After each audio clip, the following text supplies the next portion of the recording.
I promised to talk about bananas, and I brought one with me in case anybody doesn't know what a banana is. And why did I choose to talk about bananas? Well, bananas contain potassium. Some of the potassium they contain is potassium-40, and it's radioactive.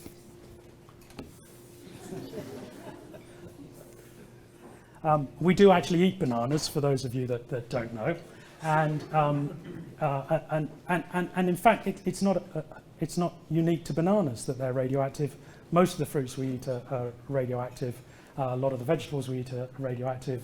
Nuts are particularly radioactive. And so why did I pick bananas? Well, frankly, bananas are a funny-looking fruit. They're an interesting color, and they have huge sexual connotations. Some people would not be here this evening if I had shown a picture of a potato. That's why I chose bananas, and that's another example of how you can corrupt information in the way you provide it in order to get your message across. Bananas are actually, I'm told by people in the nuclear industry, not an example that I should use in order to talk about radiation. And the reason for that is that potassium is something that the body has a lot of. It's actually a requisite of the body that it has potassium, and it controls it very carefully. So if you eat a banana, you are exposed to the radiation from that banana for a short period of time. The potassium is then absorbed into your bloodstream, and the body says, oh, I've got too much of it, and gets rid of the extra. So it's only a relatively instantaneous exposure to additional radiation that you get from a banana. And people in the industry tell me you shouldn't use it as an example. But for the purpose of this presentation, the beer's fizzy, so I've got to be a bit careful. For the purpose of this presentation, bananas are perfect, because what it says is that it's not just radiation that you've got to consider, it's the way the body is using the radioactive material. And it's a much more complicated picture, as any toxicologist will know, than simply it's either radioactive or non-radioactive. So bananas are a very good example of a radiation from that point of view, because it says you've got more complicated processes that you have to think through in order to determine whether you're eating something that's dangerous or not. The other thing I love about potassium-40 is that it's a very long-lived radioisotope. So you're all aware radioisotopes have a half-life. They give off radiation, they decay over a period of time, and at the end of that period of time, they're not radioactive. And you will see a lot of people talking about nuclear materials, and particularly used fuel, and saying that because plutonium has a long half-life, we need to lock it out of the environment until all of that plutonium has decayed away. And I think that works out at something like 400,000 years. So that's the principle. If you make a radioactive material, you've got to keep it out of the environment until it's decayed. So we've got to deal with the wastes from the nuclear industry for 400,000 years.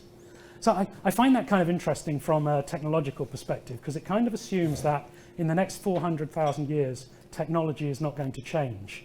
And if I'm honest with you, I don't know what the watch on my hand is going, or my arm is going to do by the end of the year. Although if my children are listening, they should have a good guess as to what I'd like it to be doing. The activity in a banana is particularly long-lived. Potassium-40 has a half-life of 1.7 billion years. So if we use the same scientific logic that the anti-nuclear campaigners will use to talk about nuclear wastes, we should be trying to find all of the bananas in the world and digging a very, very deep hole and burying the bananas in it and keeping them out of our livable environment for the next 17 billion years. And I think we can see that there's a nonsense in that argument. And as I've said before, it's not just bananas. My wife contains potassium-40 and is radioactive. And I'm honestly not proposing that we lock her up for eternity. Although it's got to be said there are times. And there's nothing special about my wife.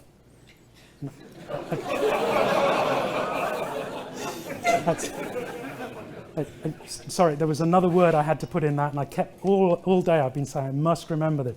There's nothing radioactively special about my wife. My children are radioactive as well, and I don't want them locked up for eternity. although again, there are times when that might be appropriate. So I'm not proposing that the nuclear industry treats its nuclear waste in any other way. These are dangerous materials. They need to be looked after. What I'm trying to argue for is that there's a context. The whole idea that because something has a half-life, you have to lock it up for eternity is largely an irrelevance. These are toxic materials, and it is appropriate that we manage them carefully. That puts them into the same category as all the other toxic materials that mankind handles. And we handle a lot of toxic materials. One of the great examples I use to put this into context is neodymium. Neodymium is used in the magnets that go into the windmills that are so popular with the Greens. And the environmental damage that I understand is being created by neodymium and the wastes that arise from that are causing a huge amount of damage in China.